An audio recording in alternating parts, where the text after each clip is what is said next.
Hello प्यारे बच्चों, आप लोगों को बहुत बहुत स्वागत है हमारे YouTube channel physics math with Ayush में। बच्चों, आज का जो वीडियो होगा क्लास 9th की फिजिक्स चैप्टर नंबर 1 गति के ऊपर आधारित होगा। तो इस वीडियो में हम लोग पढ़ने वाले हैं मोशन। क्या पढ़ेंगे? मोशन गति। लेक्चर नंबर 1 है। आप लोग इसको अच्छे तरीके से इस वीडियो को देखिएगा, आपकी अंडरस्टैंडिंग बढ़ेगी। इस वीडियो को देखने के बाद आप अच्छे से बुक्स को रीड करेंगे तो समझ पाएंगे ठीक ठाक। चलिए स्टार्ट करते हैं। गति। तो पहला हमारा यही क्वेश्चन बनता है कि गति क्या है।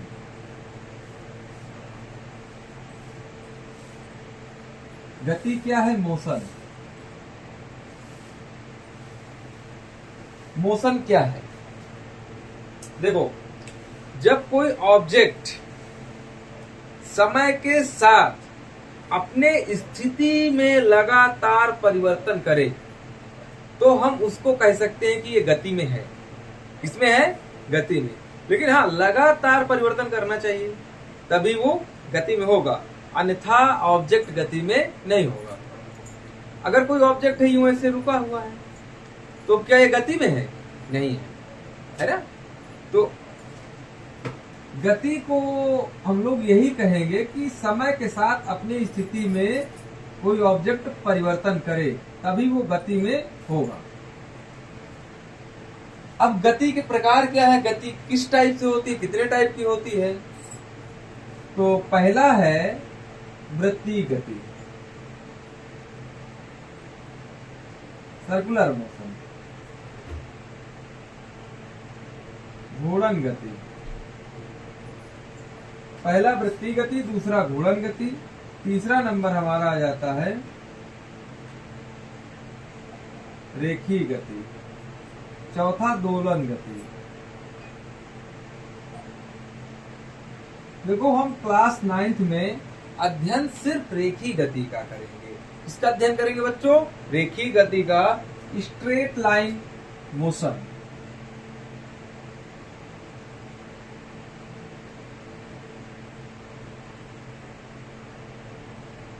इसके बारे में हम लोग अध्ययन करेंगे। देखिए, वृत्तीय गति क्या होती है? अगर कोई ऑब्जेक्ट एक सर्कुलर पाथ बना के यूं ऐसे घूमता रहता है, ऐसे ऐसे ऐसे ऐसे घूमता रहता है, तो इस प्रकार की गति को हम लोग क्या कह देते हैं?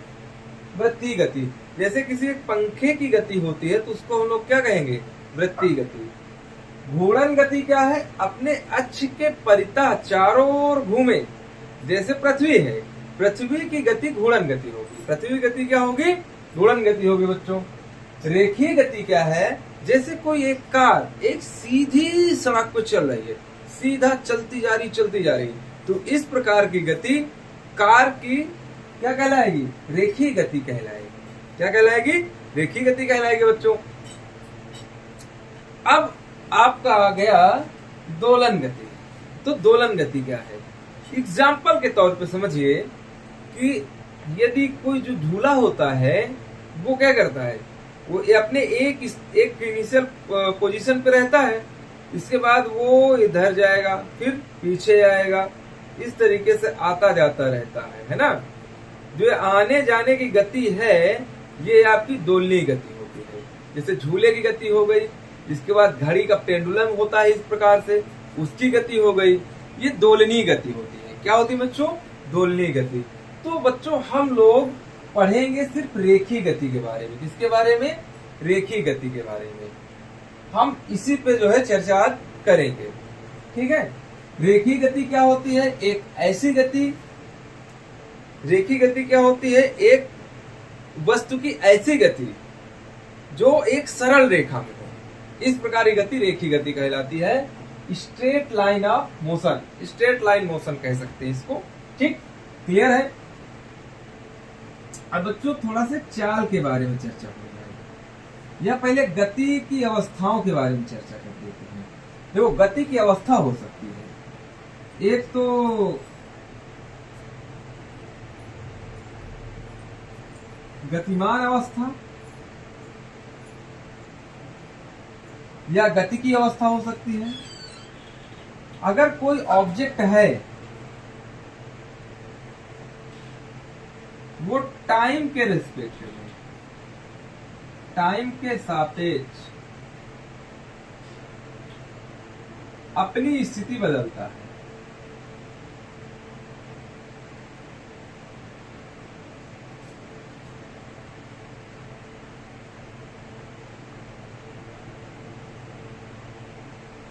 परिवर्तन करता है, तो वो किस में होगा? गतिमान अवस्था में होगा। अगर कोई ऑब्जेक्ट है, मान लेते हैं मार्कर है, मार्कर तो है ही है, लेकिन ये टाइम के रिस्पेक्ट में अगर अपनी देखो स्थिति को बदल रहा है ना, एक स्थान से दूसरे स्थान जाता जा रहा है, जाता जा रहा है, जाता जा रहा है, अब टाइम के रिस्पेक्ट में अपनी स्थिति को बदल रहा है, तो ये गतिमान अवस्था में है। अब दूसरा पॉइंट क्या है? विरामावस्था।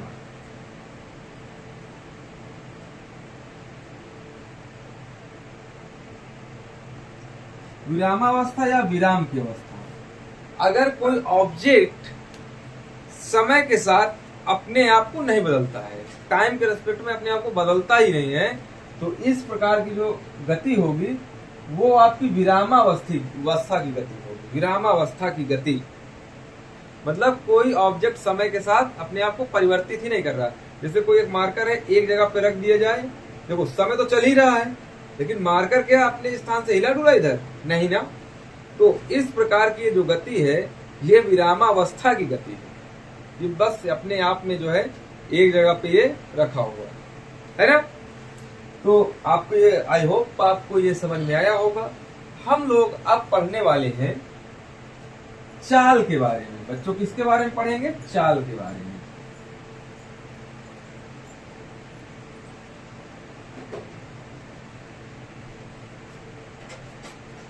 बच्चों चाल क्या है?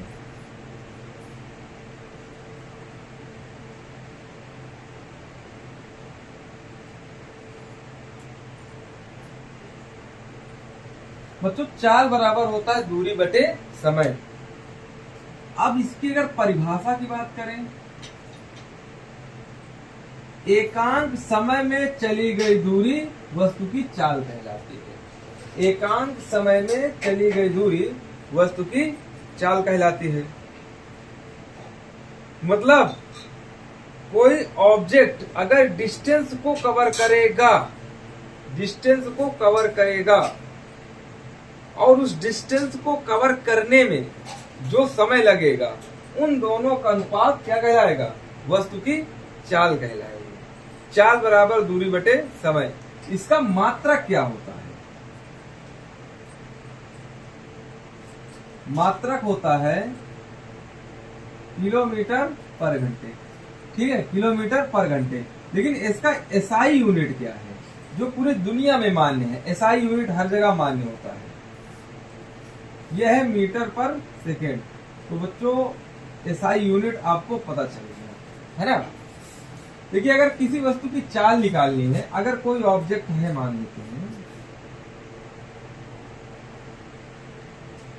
ये ऑब्जेक्ट है, इसने 240 मीटर की दूरी मान लेते हैं 8 सेकंड में कवर कर ली। 8 सेकंड में कवर कर ली और दूसरे स्थान में पहुंच गया। तो इस वस्तु की चाल क्या होगी? तो चाल बराबर दूरी बटे समय। अब 240 अपान में 8, 8 3 24, कितना आएगा? 30 मीटर पर सेकेंड। 30 मीटर पर सेकेंड। तो बच्चों क्या आएगा? 30 मीटर पर सेकेंड। इस ऑब्जेक्ट की जो चाल है वो कितनी रही होगी? 30 मीटर पर सेकेंड। तो ये तो क्लियर हो गया, ये तो बिल्कुल आपको क्लियर हो गया होगा। ठीक है, अब देखिएगा जो चाल होती है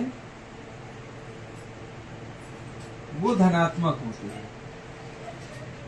क्या होती है? धनात्मक होती है। चाल कभी ऋणात्मक नहीं मिलेगी क्योंकि इसका केवल परिमाण होता है, दिशा नहीं होती है, क्योंकि ये जो है डिस्टेंस को कवर करती है। समझ रहे हैं ना। अभी मैं आपको बताने वाला हूं अदिश राशि और सदिश राशि के बारे में। अब यही से मैं स्टार्ट कर दूंगा सदिश राशि और अदिश राशि। बच्चों सदिश राशि के बारे में पहले हम जानेंगे। सदिश राशि, इसको कहते हैं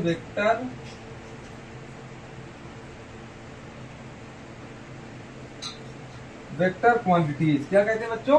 वेक्टर क्वांटिटीज। अब वेक्टर क्वांटिटीज में आपका मैग्नीट्यूड होता है और डायरेक्शन होता है। मैग्नीट्यूड का मतलब बच्चों परिमाण, और ये इधर दिशा। मैग्नीट्यूड और ये इधर डायरेक्शन। अब आप लोग समझिएगा, मैग्नीट्यूड मतलब परिमाण, डायरेक्शन मतलब दिशा। अगर कोई ऑब्जेक्ट देखो 30 मीटर पर सेकेंड की रफ्तार से गया, किधर भी गया, दिशा के कोई निर्भर, दिशा का कोई पता नहीं है। जो 30 मीटर पर सेकेंड है, ये 30 मीटर पर सेकेंड ये परिमाण है। किसी वस्तु का क्या है? ये परिमाण है, लेकिन दिशा नहीं है ना इस चाल में।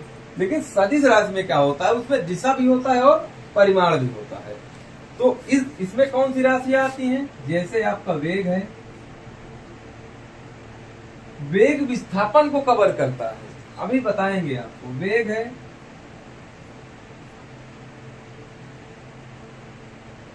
विस्थापन है, संवेग है, मोमेंटम, आवेग है,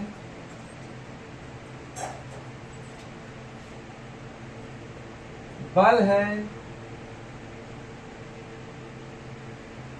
और त्वरण भी है कि नहीं? वेग क्या होता है? एकांक समय में तय किए गए विस्थापन की दर को वेग कहते हैं, है ना। विस्थापन के बारे में चर्चा करेंगे। विस्थापन एक जो है सदिश राशि है, क्योंकि इसकी अपनी दिशा और परिमाण दोनों होता है। इसके बारे में भी चर्चा करेंगे। संवेग, संवेग क्या है? P = mv, मतलब किसी वस्तु का द्रव्यमान m तथा उसका वेग, अगर वो गतिमान है तो उसका मास m और उसका वेग v, दोनों के गुणनफल को क्या कहते हैं? संवेग कहते हैं बच्चों। आवेग इंपल्स होता है, ठीक है। बल, बल मतलब क्या है? F = ma, किसी ऑब्जेक्ट का मास और उसका एक्सेलरेशन, द्रव्यमान और त्वरण के गुणनफल को हम लोग क्या कहेंगे? बल कह देंगे, है ना। और त्वरण क्या होता है? वेग परिवर्तन की समय दर को त्वरण कहते हैं। अगर कोई ऑब्जेक्ट है, पहले वो 30 की स्पीड में चल रहा था, फिर वो 50 की स्पीड में हुआ, तो 30 और 50 के बीच अंतर कितने का है? 20 का है। तो 30 से वो 50 किया तो कुछ तो समय लगा होगा। तो जो अंतर आया, जो 20 का अंतर आया और जो समय लगा, मान लो 4 सेकंड लगा, तो 20/4 कितना आएगा? 5 मीटर पर सेकंड स्क्वायर। इसका त्वरण आएगा। त्वरण के बारे में हम लोग भी अभी चर्चा करेंगे। अभी फिलहाल मैं आपको सदिश राशियों के बारे में बता रहा हूं। अब बताऊंगा आपको अदिश राशियों के बारे में। तो वीडियो को पूरी तरीके से धैर्य पूर्वक देखिए, इधर उधर जाने की जरूरत नहीं है। स्टार्ट करते हैं भाई। अदिश राशि,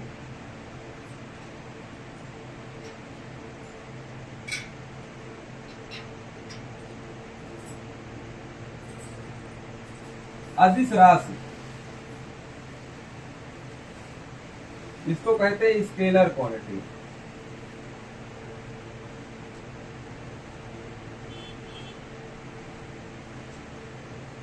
स्केलर क्वांटिटीज, अदिश राशियां। अदिश राशियां बच्चों क्या होते हैं? इसमें परिमाण होता है, लेकिन इसमें दिशा नहीं होती।